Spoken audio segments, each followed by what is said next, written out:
Let's talk about the Andromeda update.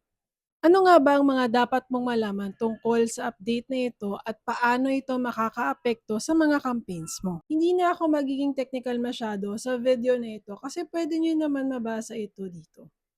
Basically, ang goal ni Meta sa update na ito ay para i-personalize ang mga ads na makikita ng mga users sa feed nila. Ang Meta Andromeda ay isa sa mga AI innovations sa ad ranking driving advertising performance ni Meta.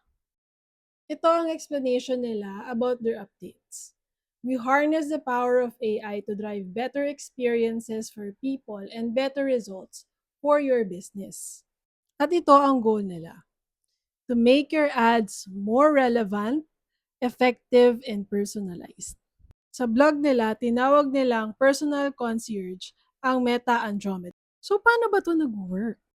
Kung noon, kapag nag-engage ka sa ad, for example, ng isang hotel, mapapansin mo, sunod-sunod na ang mga ad na hotels na makikita mo sa feed mo. Minsan nga, di ba, hotels na located kung saan-saan pa yung makikita mo. Pero with the Andromeda update, mas specific and relevant ads na ang ipapakita sa'yo ni Meta.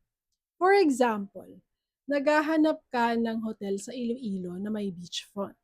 Ang ipapakita sa iyo ni Meta ay ads lang ng mga hotels na may beachfront sa Iloilo. Meta Andromeda learns your preferences, so Meta can show you ads that are more relevant and interesting.